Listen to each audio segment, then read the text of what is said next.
귀한 랩넌트 여러분 축복합니다. 하나님 말씀 사도행전 1장 8절 같이 읽습니다. 잘 아시는 말씀이니까 암송도 하겠죠. 사도행전 1장 8절. 사도행전 1장 8절 찾으셨으면 같이 읽겠습니다. 오직 성령이 너에게 임하시면 너희가 권능을 받고 예루살렘과 온 유대와 사마리아와 땅끝까지 이르러 내 증인이 되리라 하시니라. 아멘. 하나님의 여정 7가지에 대한 말씀 나눕니다. 그 중에서 하나님의 여정과 흐름입니다.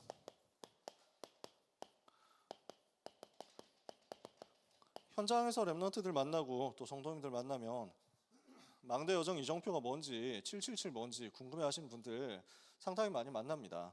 맨날 메시지는 듣는데 이게 정리가 잘 안 되고 무슨 의미인지 잘 모르겠고 또 어떻게 기도해야 되는지 잘 모르겠다 하는 분들 많습니다. 혹시 여러분도 그렇다면 그러므로 여러분이요 안심하라, 걱정하지 마세요. 안 외워지면 안 외워지는 대로 하면 됩니다.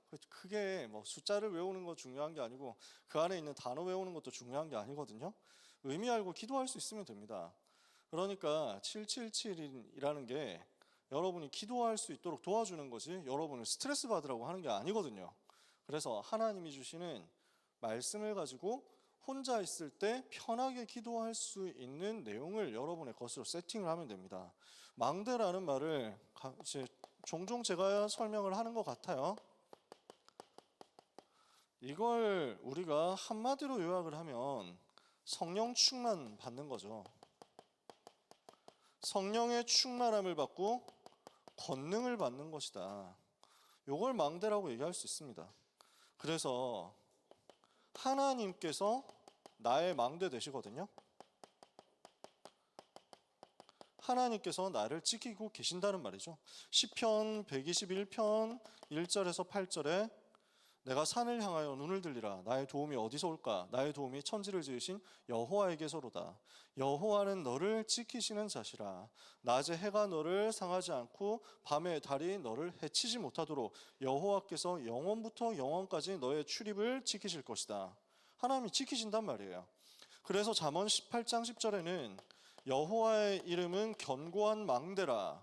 의인은 그리로 달려가서 안전함을 얻느니라. 그래서 시편에는 여호와가 나의 방패시요 나의 산성이요 나의 반석이요 나의 요새요 나의 피할 바위시다. 다윗이 이렇게 고백하는 거예요. 시편 18편에 여호와 하나님이 나의 산성이시고 여호와 하나님이 나의 피난처시고 여호와 하나님이 요새시고 방패시고 바위시고 여호와 하나님이 나의 망대시다. 하나님이 지금도 나를 지키고 계시고 나와 함께 계신다. 이거 붙잡으라는 겁니다. 망대에 기도를 한다. 망대를 두고 기도한다는 것은 하나님을 누린다라는 말이에요. 하나님, 나를 지키심을 믿습니다. 나를 돌보심을 믿습니다. 나와 함께 하심을 믿습니다. 이 시간 성삼위 하나님 나에게 충만하여 주옵소서. 이겁니다. 이해되시나요? 어렵게 붙잡을 것 없다는 얘기예요. 하나님이 지금 나를 지키시고 하나님이 지금 나와 함께 계시고 하나님이 지금 나를 떠나지 않으신다. 이것을 누리고 있으면 우리는 두 번째 할 수 있습니다. 하나님을 향하는 거죠. 우리는 하나님을 향하는 망대를 세우는 겁니다. 하나님을 향해서 하나님의 음성을 듣기 위해서 하나님의 은혜의 보좌 앞으로 나가는 것을 말합니다. 그래서 하박국 2장 1절에 내가 내 파수하는 곳에 서며 내 성루에 서리라. 거기서 여호와를 바라보며 여호와께서 내게 무엇이라 말씀하실는지 내가 들으리라. 하나님께 질문하고 그 답을 얻기 위해서 망대 위에 올라가는 겁니다. 하나님의 음성을 듣는 것이 망대의 기도예요. 망대를 두고 기도한다. 하나님의 음성을 듣고 하나님이 무엇이라 말씀하시는지 귀를 기울이는 겁니다. 시편 62편 그래서 이사야 62장 6절에서 7절에 예루살렘이여 내가 너의 성벽 위에 파수꾼을 세우고 종일 종야 너로 하여금 잠잠하지 않게 하였느니라. 너희 여호와로 기억하시게 하는 자들아 너희는 쉬지 말며 여호와께서 예루살렘을 세워 세상에서 찬송을 받으시기까지 그로 하여금 쉬지 못하시게 하라. 여호와 하나님을 향해서 망대에 올라가서 성문에 올라가서 성에 올라가서 거기에서 종일 종야 잠잠하지 않고 하나님께 부르짖는 겁니다. 이해가 되세요? 그래서 망대는 하나님이 나를 지키시는 것을 누리는 것이고 하나님을 향해서 내가 부르짖는 것입니다. 하나님을 향하는 거예요. 왜 제가 이사야 62장인데 시편 62편 이걸 또 얘기를 했냐면 시편 62편에도 마찬가지예요. 나의 영혼아 잠잠히 하나님을 바라라. 나의 소망이 그에게서 나오는도다. 백성들아 여호와를 의지하고 시시로 그의 앞에서 마음을 토해내어라. 우리의 마음을 쏟아놓는 겁니다. 우리의 마음을 하나님께 드리는 겁니다. 내가 하나님을 향하고 하나님의 음성 듣기 위해서 하나님께 집중하는 거죠. 세 번째 망대가 나옵니다. 이렇게 되었을 때 우리는 하나님을 위하는 망대가 만들어집니다. 어떻게 우리가 하나님을 위하겠어요? 근데 하나님의 소원을 위해서 망대를 세운단 말이죠. 하나님의 소원이 뭔데요? 하나님은 전 세계에 역사하는 모든 재앙과 저주를 막는 복음 운동하기를 원하신단 말이에요. 그래서 아가서 4장 4절에 너의 목이 다윗의 망대 곧 용사의 방패 1000개를 두려고 세운 다윗의 망대 같구나. 망대 하나 안에 방패가 1000개를 만들어놨어요. 1000개를 갖다 놨어요. 1000명의 용사들이 이 망대를 의지해서 싸울 수 있다라는 얘기겠죠. 영적 싸움할 수 있는 시스템을 세팅해 놓는 것이 망대다. 그래서 여러분은 현장의 망대로 서 있는 것입니다. 여러분이 하나님을 위한 망대로 현장에 서서 재앙을 막는 그리스도의 군사로, 그리스도 예수의 좋은 군사로, 영적 싸움하는 지도자로, 사령관으로 서 있는 것입니다. 그래서 제가 항상 얘기하지만 여러분은 전도를 고민 안 해도 됩니다. 여러분은 전도 뭐 안 해도 됩니다. 아무것도 안 해도 돼요. 아무 영향도 못 끼치고 4년 내내 그냥 학교만 조용히 다니다 졸업해도 돼요. 괜찮아. 여러분은 숨 쉬고 있는 것, 여러분은 살아있는 것, 여러분은 존재하는 것이 망대단 말이에요. 아시겠어요? 그 자리에 있기만 해도, 이 사실을 알고 그 자리에 있기만 해도, 서 있기만 해도 그거 자체가 전도, 그거 자체가 영적으로 흑암 꺾는 싸움이니까 당당하세요. 어깨 펴세요. 주눅 들지 마세요. 괜찮아요. 걱정하지 마세요. 아무도 여러분을 가리켜가지고 왜 전도 안 하냐, 아무도 여러분 가리켜 왜 응답 못 받냐 이렇게 손가락질할 이유가 없습니다. 그렇게 할 수 없습니다. 하나님이 지금 여러분을 지으시고 여러분의 성품 성향 지으시고 여러분에게 완벽한 계획을 가지고 그곳에 있게 하셨거든요. 있으면 돼요. 그곳에 있으면 돼요. 두고두고 역사 일어날 거예요. 대학 2년 다니는 동안, 3년 다니는 동안, 4년 다니는 동안, 대학원 7년 아니면 뭐 박사과정 합해서 10년 다니는 동안 역사 일어나면 좋고 안 일어나도 좋고 상관없습니다. 나를 통해서 영접운동이 일어나도 좋고 안 일어나도 좋습니다. 친구 한 명도 못 사귀고 졸업한 아싸, 나 같은 아싸도 있단 말이야. 괜찮아. 아무 문제 없어. 전도운동 하잖아. 두고 역사 일어나요. 졸업한 이후에 역사 일어날 거야. 졸업한 이후에 여러분의 삶의 증거 나타날 거고, 졸업한 이후에 여러분의 모교를 위해서 기도하고 헌금하고 개강 예배, 종강 예배 가고 그렇게 하면서 기도 배경되고 후배들에게 밥 사주는 것만 해도 엄청난 전도야. 그러니 걱정하지 마세요. 여러분은 그 자리에 하나님을 위한 망대로 영적 싸움하기 위해서 서 있기 때문입니다. 우리는 영적 싸움을 하는 사람들입니다. 여기에서 뭘 합니까? 빛을 비추는 거예요. 빛을 비추는 등대입니다. 등불을 비추는 여호와의 파수 망대입니다.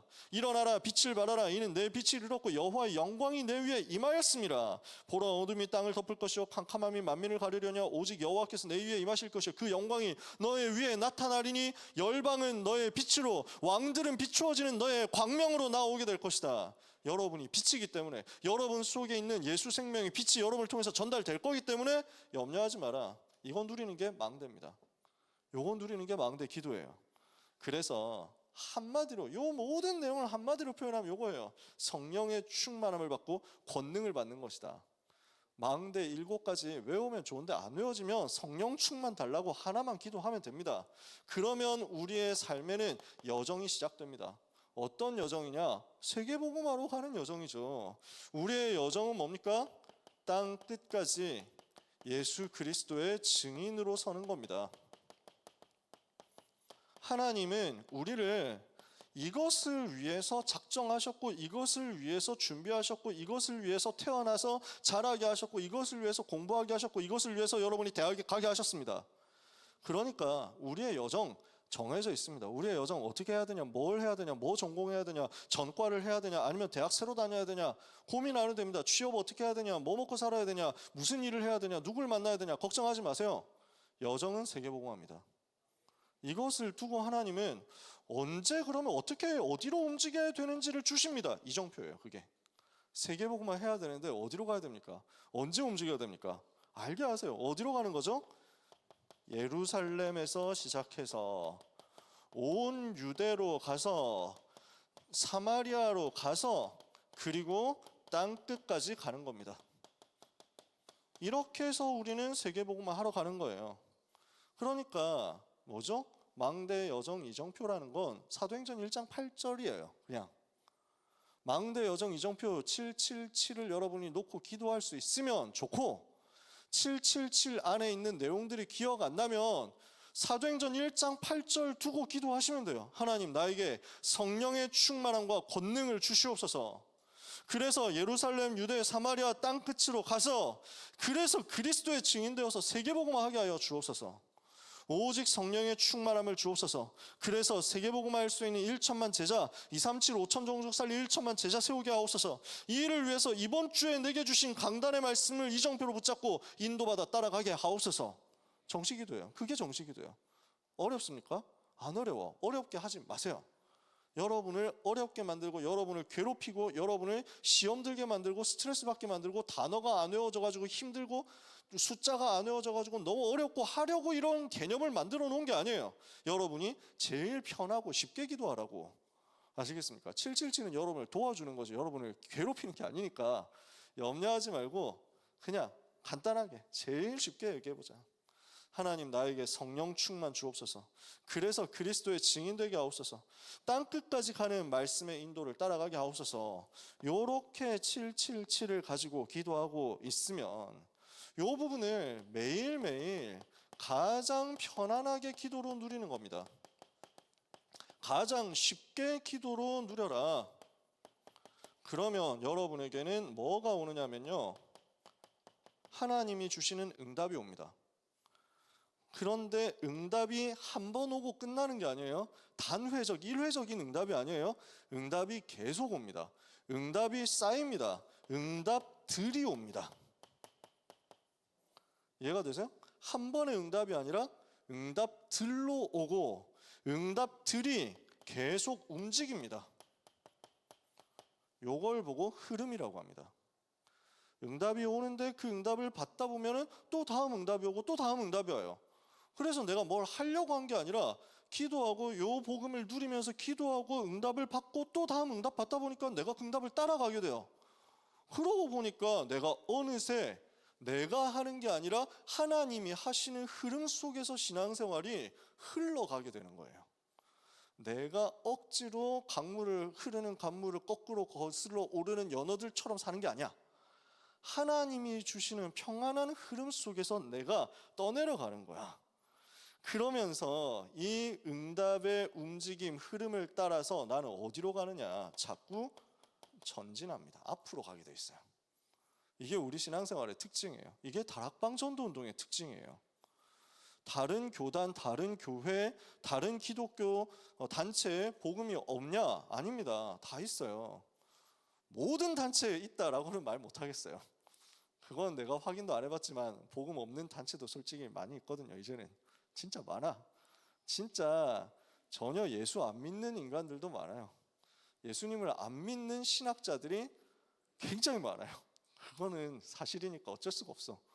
WCC 얘기 들으셨죠? 그런 거 한 번씩 들어봤잖아요. 세계교회협의회, World Council of Churches거든요. 세계교회협의회. 그러면 여기서 뭐라고 하느냐? 지난번에 몇 년 전에 한국에서 부산에서 WCC 대회를 했죠. 그 부산 대회 때 선언문을 채택을 해야 된단 말이에요. 그러면은 보통 한 개 대회를 하고 나면 선언문 같은 걸 만들어 가지고 다 같이 이제 결의하고 끝나는데 그 선언문을 미리 만들어 놓을 거 아니에요. 미리 만드는데 한국에 있는 세계교회 협의회 그 세계 임원들하고 한국에 있는 WCC 주최 임원들하고 모여가지고 회의를 하는데 거기에서 진통을 거듭한 끝에 결국 폐기된 게 뭐냐면 우리는 오직 예수 그리스도를 통해서만 구원받는다라는 문장을 넣었다는 이유로 이 문장 넣으면 어떡하냐 이렇게 해서 전쟁 나가지고 결국 그 문장을 폐기한 거야. 이해가 돼요? 오직 예수로만 구원받는다라는 말을 하면 세계교회협의회는 그것을 싫어한단 말이에요. 왜 이런 말을 집어넣느냐 한단 말이에요. 그게 현실이에요. 어쩔 수 없는 현실이에요. 갈수록 그렇게 될 거예요. 교회가 점점 나서가지고 동성애자들을 억압받는 핍박받는 소수자라고 하면서 옹호하고 이 사람들이 맞다라고 얘기를 하게 될 거고 그런 내용들을 신학교에서 가르치게 될 거예요. 이미 가르치고 있어요.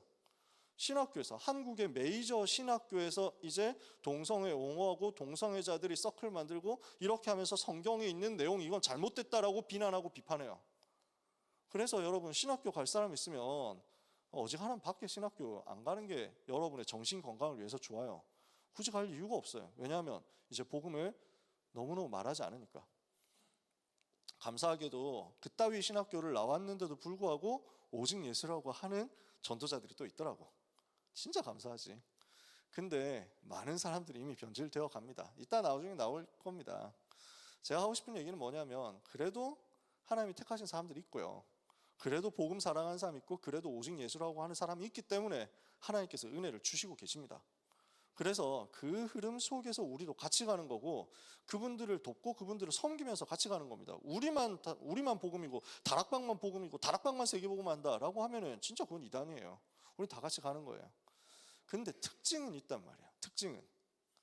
그러니까 바깥에 양심적으로 복음 운동하는 귀한 분들을 포함해가지고 많은 기독교인들이 있고 많은 기독교인들이 많은 설교를 듣고 많은 신앙생활들을 합니다. 그래서 여러분이 한번 들어보세요. 기회가 되면 뭐 일부러 들으라는 말은 안 할게요. 어쩌다 그냥 흘러가는 걸 어쩌다 한번 확인해보고 참고해보고 한번 보세요.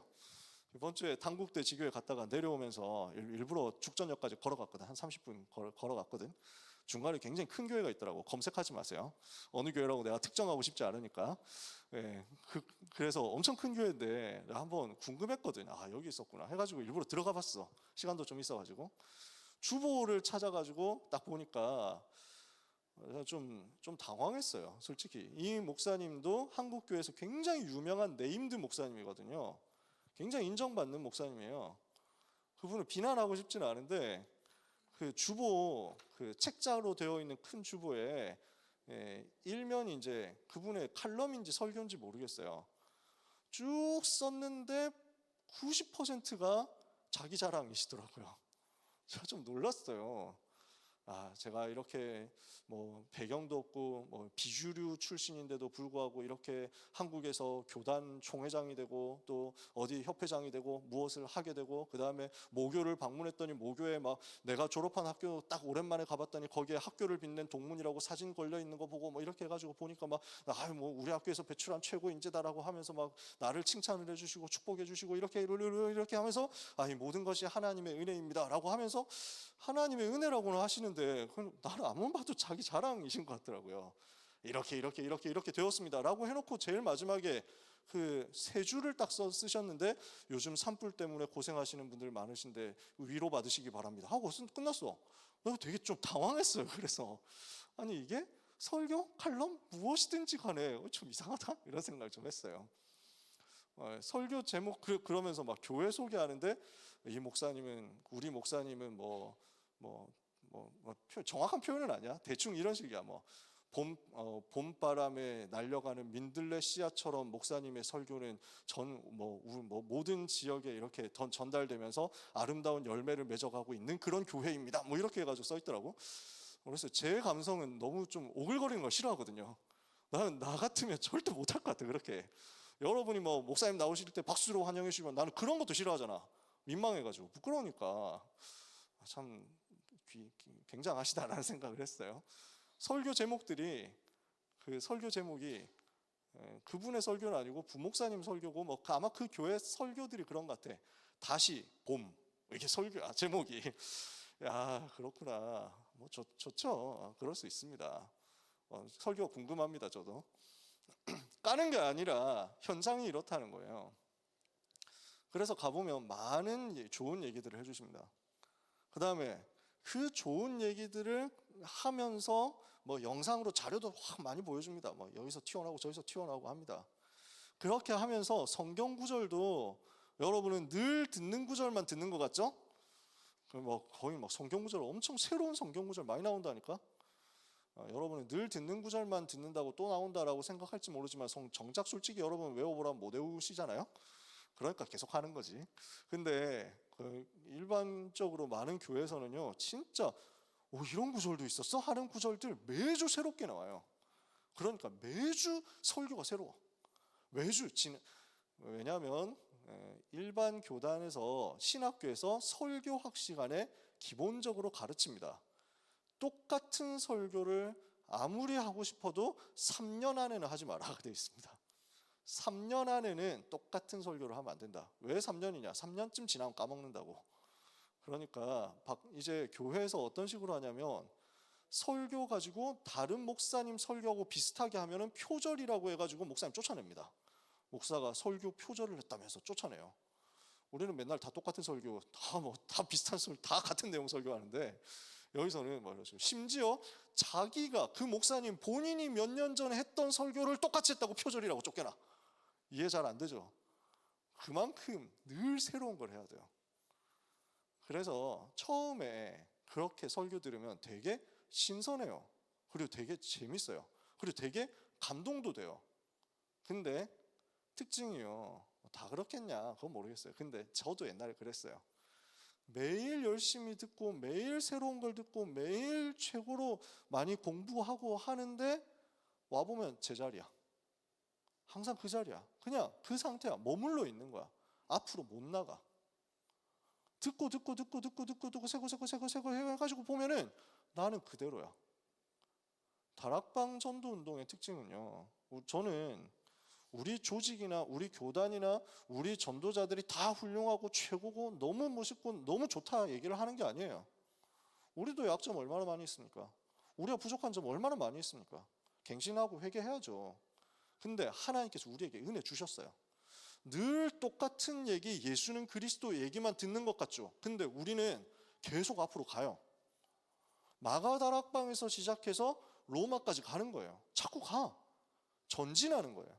가이사랴 빌립보에서 제자들에게 물어 이르시되 여기에서 메시지 듣고 시작한 것 같은데 지금 237 5천 종족이다 라는 얘기까지 왔어요. 늘 듣던 얘기 같은데 우리는 응답받고 그 응답들을 받고 그 응답을 따라왔더니 앞으로 가고 있는 거야. 오늘 메시지예요. 하나님의 여정과 흐름. 시간은 다 지나갔으니까 여기서부터 이제 교재에 있는 얘기를 해봅시다. 우리는 세 가지로 흐름을 타는 겁니다. 첫 번째는 영원한 언약의 흐름입니다. 근본 복음의 흐름을 굳게 붙잡아야 된다라는 말입니다. 한 번 말씀 듣고 은혜 받고 끝나는 정도가 아니라요. 말씀이 언약으로 정리되면서 이것이 내게 계속 쌓이고 흐름이 되어서 내가 그 흐름 속에 들어가게 되는 것을 말합니다. 복음은 계속 흘러옵니다. 복음의 역사는 중단되지 않습니다. 그 속에 내가 올라타는 거예요. 그 흐름을 타고 흘러가는 대로 가는 거지. 하나님은요, 지금도 말씀을 주시고 말씀을 성취하심으로써 역사하세요. 아모스 선지자가 하나님의 말씀을 가지고 대화하면서 이야기하는데 주 여호와께서는 그 말씀을 그의 종 선지자들에게 먼저 주시지 않고는 행하심이 없으시리라 그랬습니다. 하나님은 반드시 말씀을 주시고 그 말씀을 성취하심으로써 일하십니다. 이게 하나님의 스타일이에요. 이게 하나님의 방법이에요. 반드시 말씀을 주시고 말씀을 성취하신다. 내 입에서 나오는 말이 하나도 헛되게 돌아오지 않고 반드시 성취되는 것이다. 하나님은 이렇게 말씀하셨어요. 그래서 이사야 40장 6절에서 8절에 모든 육체는 풀이요 그 모든 아름다움은 들의 꽃과 같으니 푸른 마르고 꽃은 시들면 여호와의 기운이 그 위에 불미라. 이 백성은 실로 풀이로다. 푸른 마르고 꽃은 시드나 나 여호와의 말씀은 영영이 서리라 하라. 하나님의 말씀은 영원합니다. 그 영원한 말씀은 지금도 성취되고 있습니다. 이게 하나님의 역사예요. 두 번째, 하나님은 지금도 하시는 일이 기도를 들으시고 응답하십니다. 예레미야 33장 3절에 너는 내게 부르짖으라 내가 네게 응답하겠고 네가 알지 못하는 크고 비밀한 일을 네게 보이리라. 요한복음 14장 14절에 예수님께서 말씀하시죠. 너희가 내 이름으로 무엇이든지 내게 구하면 내가 시행하리라. 요한복음 16장 14절에 지금까지 너희가 내 이름으로 아무것도 구하지 아니하였으나 구하라 그리하면 받으니 너 기쁨이 충만하리라. 하나님은 지금도 기도를 들으시고 응답하십니다. 세 번째, 하나님은 지금도 하시는 일이 구원 사역을 이루고 계십니다. 영혼 살리는, 영혼 구원하는 일을 하나님께서 직접 행하고 계신단 말이에요. 사도행전 1장 8절에 오직 성령이 너희에게 마시면 너희가 권능을 받고 예루살렘 온 유대 사마리 땅까지는 내 증인이 되리라.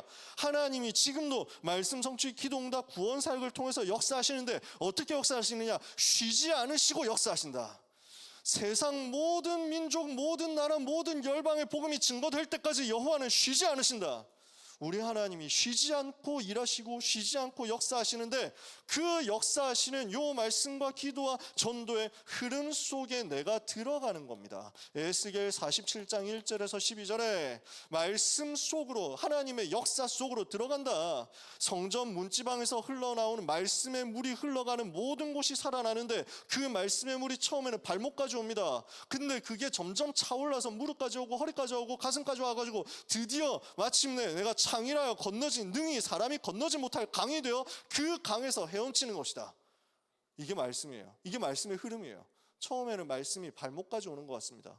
여러분에게 메시지 들어도, 말씀 들어도 그게 별로 영향 못 미치는 것 같습니다. 아니에요. 이 말씀이 여러분한테 차오르고 있는 겁니다. 말씀 자꾸 듣는데 아무 변화 없는 것 같습니까? 잘 못 깨닫는 것 같습니까? 이 말씀이 나에게 이루어지지 않는 것 같습니까? 아니에요. 지금 무릎까지 오고 있습니다. 점점 오는 거예요. 점점 여러분이 내 마음대로 가는 게 힘들다는 걸 느끼게 될 겁니다. 이미 허리까지 왔어요. 물놀이 할 때 생각해 보세요. 계곡 가서 물놀이 할 때, 바다 가서 물놀이 할 때 생각해 보세요. 여기까지 올 때는 내 마음대로 다니지만 여기까지 오면 내 마음대로 잘 못 다닙니다. 이제 드디어 완전 그 물이 폭포수같이 쏟아지는데, 이 수량이 너무 넘쳐가지고 나는 그 물 안에서 헤엄치고, 나는 그 물 안에서 떠내려가는 겁니다. 하나님의 말씀의 물이 흘러가는 곳으로, 하나님의 기도 응답의 물이 흘러가는 곳으로, 하나님의 구원사역 생명수가 흘러가는 곳으로 내가 같이 떠내려갑니다. 흐름을 타는 거예요. 여러분은 이런 전도운동 하는 겁니다. 우리는 이런 삶을 사는 겁니다. 두 번째, 이걸 가지고 현장 가서 생존하는 겁니다. 현장 들어가서. 그래서 그 속에서 승리하는 겁니다. 어떤 상황이 와도, 어떤 현장에 처해도, 어떤 환경에 처해도, 어떤 일을 하게 되더라도, 어떤 문제를 만나게 되더라도 그 속에서 여러분은 흐름을 바꿀 사람들이 됩니다. 그래서 우리에게는 여러 가지 환경이 주어집니다. 그러니까 가서 윗사람을 만나게도 되고, 아랫사람을 만나게도 되고, 옆에 동료들을 만나게도 됩니다. 그 모든 사람이 여러분을 해치지 못하도록 흐름을 바꾸는 응답을 여러분은 받게 됩니다. 위에 사람, 아랫사람, 옆에 사람, 그 어떤 사람도 나에게 해가 되지 못하도록 하나님께서 보호하시고, 오히려 모든 만남이 복이 되도록 여러분에게 역사하실 거예요. 그래서 다윗이 고백하잖아요. 천만인이 나를 대적하여 진칠지라도 나는 두려워하지 않는다. 여호와께서 그곳에서 나와 함께 계시기 때문에. 이게 우리의 확신이고 우리의 능력입니다. 우리가 가진 비밀이에요. 윗사람이 여러분을 갈구고, 아랫사람이 여러분을 자꾸 들이받고, 옆에 있는 사람이 여러분을 시기하고, 그래도 이 복음을 막지 못합니다. 우리는 그 속에 살아남습니다. 두 번째, 우리는 여러 가지 일을 하게 됩니다. 여러 가지 만남을 겪게 됩니다. 여러 가지 문제, 사건을 만나게 됩니다. 그 속에서 당황하지 마라. 하나님이 예비하신 것을 보는 겁니다. 그것을 보고 정보라고 합니다. 하나님의 넓은 계획이 있고, 하나님의 높은 계획이 있고, 하나님의 깊은 계획이 있습니다. 문제 속에 있습니다. 입체적으로 보세요. 우리는 항상 단면적으로 봐요. 문제 나오면, 사건 나오면은 이럴 수 있냐 하고 쉽게 분노하고, 쉽게 분해하고, 쉽게 화를 냅니다. 그리고 쉽게 판단하죠. 내가 그 일의 선과 악을 다 알고 있는 것처럼 생각하죠. 우리는 입체적으로 보는 거예요. 하나님은 그 모든 것을 가지고 종합적으로 계획하신 것이 있고 역사하실 것이 있다는 말입니다. 넓이, 높이, 깊이를 보고 하나님의 계획을 그 문제 속에서 찾아내는 것이다. 사건 속에서, 내가 맡은 일 속에서 찾아내는 것이다.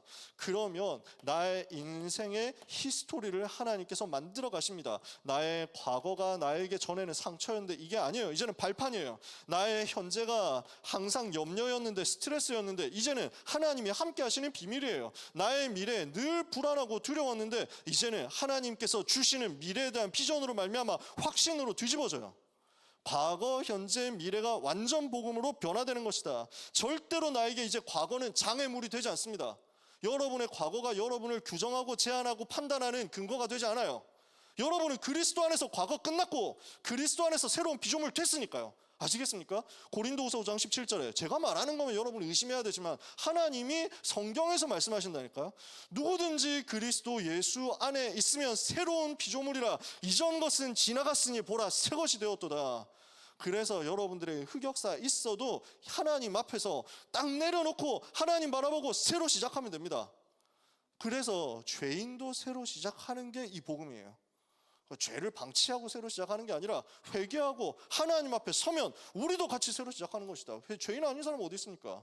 그 하나님이 주시는 은혜를 받기 위하여, 때를 따라 돕는 은혜를 받기 위하여 은혜 보좌 앞으로 나가기만 하면 돼요. 그래서 우리는 과거도 현재도 미래도 주님의 손에 있다. 그래서 하나님이 전부 준비하셨음을 내 삶 속에서 흐름으로 누리는 겁니다.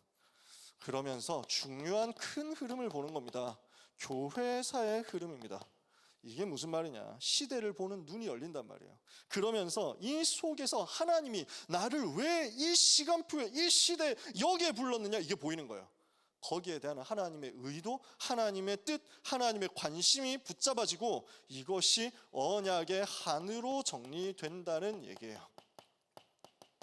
내가 왜 이 시대에 태어났구나, 내가 왜 하필 이 자리에 있구나, 내게 이 시대, 이 현장에 왜 하필 이런 문제가 왔구나, 하나님이 이것 때문에 나를 오늘 부르셨구나, 이거예요. 시대마다 사탄이 뭘 했는지 아세요? 복음을 희미하게 해서 결국 종교화 시켜버렸어요. 이게 사탄의 전략이었어요. 시대마다 자꾸 복음이 약화되어 왔어요. 종교화되어 왔어요. 시간상 제가 이런 부분을 증거를 가지고 깊이 설명을 못해요. 그러려면 따로 특강해야 되는 거지. 어떻게 사탄이 복음을 약화시켜 왔는가, 종교화시켜 왔는가, 여러분이 나중에 한번 연구해 보세요. 대학생이니까. 저는 대학생 때 이거 자료 찾고 대학생 때 이거 정리하면서 진짜 너무너무 울분이 터지더라고. 야, 어떻게 마귀는 이렇게 복음만 없애왔는가, 이게 보이더라고요. 대학교 4학년 때 그거 정리하는데 눈물이 나더라고. 분해서 복음만 약화시켜. 결국 복음이 종교가 되도록 만들어. 그러면서 어떻게 합니까? 오직 그리스도가 주인이 되어야 되는데 그리스도가 주인 되지 않고 올바름이 주인이 되는 겁니다. 그걸 보고 율법주의라고 합니다. 율법은 좋은 거예요. 율법이 나쁜 게 아닙니다. 율법은 선한 거예요. 율법을 통해서 죄가 뭐고 죄가 아닌 게 뭔지를 알게 돼요. 율법이 없으면 내가 죄인인 줄도 몰라요. 하나님의 선하신 그 율법이 있기 때문에 저는 제가 죄인인 줄 알아요. 그러면 그때 뭘 해야 되느냐면 죄인인 나를 살리시기 위해서 주신 하나님의 은혜를 붙잡고 빈손 들고 나가서 십자가를 붙들어야 돼요. 그게 율법을 주신 하나님의 계획이에요. 근데 우리는 뭘 하느냐면 율법을 가지고 전부 판단하는 거지. 어떤 놈이 이번 주에 율법 어겼냐 이러고 있는 거예요. 저 새끼도 율법 사실 어긴 놈인데 하고 판단하고 정죄하고 돌 던지려고 준비하고 있는 거지. 전 국민이 다 그런 것 같아. 돌 던지는 도파민에 빠져가지고 이래가지고 김세론이다 이렇게 하시고 이번엔 김세론을 향해서 막 던지다가, 그러니까 안타깝게 되니까 이번에는 나는 뭐 이렇게 막 나는 아무 잘못 안 했고 나는 돌 던진 적 없고 내가 돌 던진 사람들이 돌 던지는 거 보고 그때부터 걱정했는데 알고 보니까 저놈이 하면서 또 돌 던지는 거야. 그래가지고 또 한 사람 맞아 죽고 나면 자매 이제는 누구를 던질까 이거야. 그걸 율법주의라고 해요. 그걸 자기가 올바르지 않고 자기도 선하지 않은 주제에 항상 사람들은 율법주의로 간단 말이에요. 우리는 범죄에 옹호하지 않습니다. 우리는 범죄를 덮어주기 위해서 애쓰는 사람도 아닙니다. 우리는 잘못한 거 있으면 넘어서야 됩니다. 문제되는 거 있으면 회개하고 가야 됩니다. 근데 우리는 살리는 것으로 가는 겁니다. 정죄해서 처벌해서 없애버리고 죽여버리기 위해서 사는 게 아니라 찾아내서 변화시키고 치유해가지고 전부 다 살리기 위해서 가는 거예요. 근데 사람들은 가면 갈수록 그 복음의 정신은 없어져 가는 거지. 율법주의로 가는 거지. 주인이 그리스도가 아니라는 얘기예요. 오직 그리스도가 주인이 되어야 되는데 그리스도 복음이 주인이 아니라 자기의 체험이 주인이 된 것을 보고 신비주의라고 해요. 나는 봤다는 거야. 나는 했다는 거야. 내가 복 받았다는 거야. 이게 맞다는 거야. 내가 경험해 보니까 이게 맞다는 거야. 내가 이거 해가지고 부흥됐으니까 이대로만 해야 된다는 거야. 이게 신비주의예요. 자기 경험이 복음보다 앞서고 내 체험이 복음보다 앞서고 말씀보다 앞서는 거지. 그래서 뭔가 많은 일을 하는 것 같고 그 많은 일을 하기 위해서 사람의 지혜도 필요합니다. 그러나 그 사람의 지혜와 사람의 전략과 사람의 방법이 주인이 되면 그걸 보고 인본주의라고 합니다. 그리스도께서 주인 되셔야 될 자리에 다른 것이 주인되어 있다는 거예요. 이렇게 되면 어떻게 됩니까? 좋아요. 일단 결과가 나옵니다. 율법주의로 하면 사람들은 착해집니다. 왜냐? 율법을 안 어겨야 되니까. 내가 그랬거든. 율법주의였기 때문에 진짜 착하게 살았다고요. 욕이라고는 한마디도 하지 못하고 지금은 욕을 흉내내잖아. 야, 이 새끼야, 뭐 이런 거 흉내는 내거든. 내가 여러분에게 그 누구에게도 욕은 안 합니다. 심지어 내가 야구 선수들한테는 욕했는데 이제는 야구 선수들한테도 욕 안 해. 어제 그래서 내가 딱 복음 이렇게 막 집중 훈련하면서 막 이렇게 그래가지고 하나님의 은혜로 말씀 심부름하고 있으니까 하나님이 나에게 복을 주시나 보다. 중간에 쉬는 시간에 확인하면 내가 어제 5강의를 연달아 했거든. 5시간 반을 했으니까 강의를, 복음 강의를 우리 교회에서. 이래가지고 막 온몸에 모든 걸 다 쏟아내가지고 막 이렇게 막 하니까 막 지치거든, 힘들거든. 중간에 쉬는 시간에 잠깐 들어가지고 확인해 보니까 6대1 하나님이 나에게 힘을 주시려고 이것들이 삼성 라이온즈 이것들이 진작 이렇게 할 것이지 이랬는데, 그래가지고 다 끝나고 나서 끝날 때쯤 돼가지고 마지막 강의를 하기 전에 간증하려고 하나님이 여러분을 섬길 수 있도록 저에게 힘을 주시나 봐요. 오늘 스코어가요 하면서 뭐 이러려고 개드립을 치려고 마지막에 들어가기 직전에 스코어 검색해 봤더니 7대6으로 역전당했네. 그것도 9회 초에 3런 홈런을 투아웃에 맞아가지고 야, 이것들이 뭐 하면서 감사하지. 제가 입에서 욕이 안 나오는 거예요. 욕이 안 나와. 하나님의 은혜 평안하지. 누군가 하나 팬이 있나 보다 뭐 이거예요. 복음 받을 사람, 복음 들을 사람 중에 저쪽 팬이 있나 보다. 뭐 문제 있냐. 하나님 아시는 건데. 하나님 은혜로 안 나오는 거지. 전에는 무서워서 욕 안 했다니까. 죄 지으면 안 되니까. 율법 때문에. 그러니까 연기를 해야 되는 거야. 율법 때문에. 나는 착한 사람이 아닌데 착한 척 살아야 돼. 나는 예수님처럼 살고 있지 않지만 예수님을 닮는 흉내를 내고 연기를 해야 돼. 포장된 모습을 보고 사람들은 칭찬해줘. 내가 포장해가지고 감추고 있고 숨기고 있는 그 모습을 보고 사람들은 박수를 쳐줘. 저 사람 훌륭하다고 해. 근데 내 속에서는 사실은 그 모습 때문에, 그 갭 때문에 더 썩어가고 있어. 그리고 내가 하는 것이 이게 진짜 내 것이 아니라는 증거가 뭐냐? 절대 생명은 안 살아나. 전도는 안 돼. 그게 율법주의예요. 제가 그 속에 있어 봤거든요. 그래서 알아요. 당장은 돼요. 율법주의 하면 당장은 사람이 착해져요. 신비주의 하면 당장 부흥돼요. 인본주의 쓰면 당장 문제는 해결돼요. 그러나 절대로 생명운동은 일어나잖아요. 복음이 그리스도가 주인이 되지 않고 다른 것이 주인 되어서 그것 때문에 흥하고 그것 때문에 잘되고 그것 때문에 성공하니까 갈수록 복음이 없어지는 거야. 그래서 저는 성공 안 해도 괜찮다. 인본주의 써서 성공할 거면 성공 안 해도 돼. 율법주의, 신비주의에서 부흥해야 된다면 그 부흥 안 해도 돼요. 차라리 오직 복음만 계속하면서 작은 그대로 있는 게 더 낫다. 왜냐? 그러면 이 복음이 없어지지 않은 채 다음 시대, 또 다음 시대, 또 다음 시대로 이어져서 언젠가 열매 맺을 거니까. 저는 그걸 믿기 때문에 누구도 닥달하고 싶은 마음이 없는 거예요. 여러분 보고 뭐 해와라, 여러분 보고 뭘 만들어라, 여러분 보고 어떻게 성취해라, 이런 말 전혀 하고 싶지 않은 거예요. 복음이 복음 되는 것을 우리가 같이 체험하자고. 복음이 주인 되는 것으로 우리가 가자고. 이렇게 되어서 시대마다 성공해놓고 교회는 복음을 상실해 왔어요. 이게 2000년 교회사였어요. 근데 하나님은 그때마다 소수의 남은 자를 불러서 복음을 회복시키시고 이 복음의 흐름이 없어지지 않게 하셨어요. 그래서 우리만 그 흐름 속에 있다라고 얘기하는 게 아닙니다. 우리는 그 흐름 속에 있자는 겁니다. 다른 분들은 어떻게 하시는지 우리가 다 쫓아다니면서 막 삿대질하고 물어보고 할 거 아니잖아요. 우리는 변하지 말자. 그래서 로마서 1장 16절 17절에 내가 복음을 부끄러워하지 아니하노니 이 복음은 모든 믿는 자들에게 구원을 주시는 하나님의 능력이 됨이라. 첫째는 유대인이요 또한 헬라인이교로다. 복음에는 하나님의 의가 나타나서 믿음으로 말미암아 믿음의 일이 안에 기록된 바 오직 의인은 믿음으로 말미암아 살리라. 이거를 하박국 선지자가 붙잡았는데 이걸 바울이 붙잡고 베드로가 붙잡고 히브리서 기자가 붙잡았어요. 이 복음의 말씀이 루터에게 이어져 가지고 종교개혁한 거예요. 이제 우리는 또 일어나서 내가 복음을 부끄러워하지 않는다고 고백하고 선포해야 돼요. 오직 복음으로 가는 겁니다. 여러분, 결론입니다. 우리에게 많은 문제 올 수 있습니다. 많은 사건 올 수 있습니다. 많은 위기 올 수도 있습니다. 많은 혼란이 올 수도 있습니다. 많은 혼돈들이 있을 수도 있습니다. 수많은 상황들이 올 수 있습니다. 그 모든 어려움 속에서, 그 모든 고난 속에서 우리는 낙심할 수 없습니다. 절망할 수 없어요. 우리는 절망하고 낙심하는 것은 우리의 것이 아니라는 것을 오늘 붙잡아야 됩니다. 왜냐? 이것은 사단이 기뻐하는 거거든요. 마귀가 기뻐하는 거예요. 우리는 이것이 내 것 아니라고 오늘 빨리 결단해야 되겠습니다. 왜냐? 그리스도는 승리하셨기 때문입니다.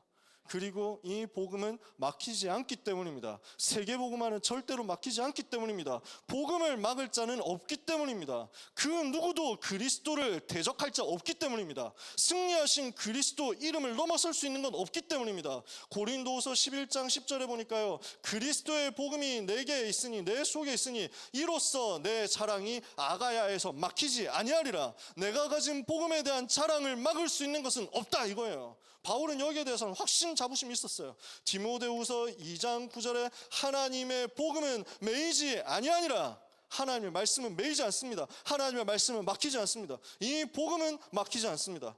그래서 우리는 절망하지 않습니다. 우리는 당황도 하지 않습니다. 우리는 오히려 문제 보이면, 사건 보이면, 위기 보이면, 혼란 보이면, 어른들이 실수하고 잘못하는 거 보이면 그 속에서 뭘 보느냐? 시대를 보면 돼요. 그리고 그 속에서 언약의 한을 붙잡는 겁니다. 하나님이 이 시대를 나에게 보게 하시는구나. 역사의식이라고 합니다. 이 시대에 무엇이 필요한가? 복음만이 필요하구나. 이것 때문에 하나님이 우리를 지금 찾으시는구나. 이것을 사명의식이라고 합니다. 이것 때문에 부족하고 연약한 나를 부르셨구나. 소명의식이라고 합니다. 문제 오면 흐름 속에 있는 나를 두고 기도하면서 언약의 한을 붙잡으세요. 그리고 내가 오늘 흐름 속에 있는지를 질문하는 거예요. 나는 지금 말씀의 흐름 속에 있는가를 한번 질문해 보세요. 나는 말씀의 흐름이 어느 정도 나에게 흐르고 있는가를 찾아내시고요. 두 번째, 현장 보면서 지금 현장의 흐름은 무엇인지를 한번 찾아보세요. 세 번째, 그리고 마지막으로 이 시대의 흐름이 무엇인지를 한번 찾아보세요. 이걸 보는 게 중간고사 준비입니다. 시대 흐름을 볼 수 있는 현장이 전공이에요. 동아리를 가서도, 동아리를 추천하는 건 아닙니다. 이런 얘기도 지금 여러분하고 하고 싶은 얘기 참 많은데 시간이 없으니까요. 동아리든지 뭐 많은 인간관계, 뭐 학과 안에서든지 아니면 지금 대학 준비하고 있는 사람들 있죠, 취업 준비하고 있는 사람들 있죠. 그곳에서의 모든 일들, 모든 만남들 전부 시대를 보는 눈으로 만드시면 됩니다. 그러면 그 속에서 하나님이 주시는 흐름이 보일 거고, 그때 여러분은 흑암을 꺾으면 됩니다. 그러면 렘넌트를 통해서 역사하시는 하나님의 역사가 여러분의 삶에 나타나고, 여러분은 그 흐름을 잇는 자로서 언약의 배턴을 다음 세대에 전달하는 그 앞자리에 서 있게 될 겁니다. 하나님이 주시는 복을 한 주간 최고로 누리게 되기를 예수 그리스도 이름으로 축복합니다. 기도하겠습니다. 하나님의 은혜를 감사합니다. 말씀의 흐름, 기도의 흐름, 전도의 흐름 속에 우리가 있게 하시니 감사합니다. 영원한 언약 속에서 현장의 흐름을 바꾸는 제자들이 되고 증인들이 되게 하옵소서. 복음이 없어져가는 시대 속에서 복음을 지키도록 언약의 한을 붙잡고 영적 싸움에 승리하는 살아가는 모든 대학국 렘넌트와 전도자들 되게 하옵소서. 예수 그리스도 이름으로 기도합니다. 아멘.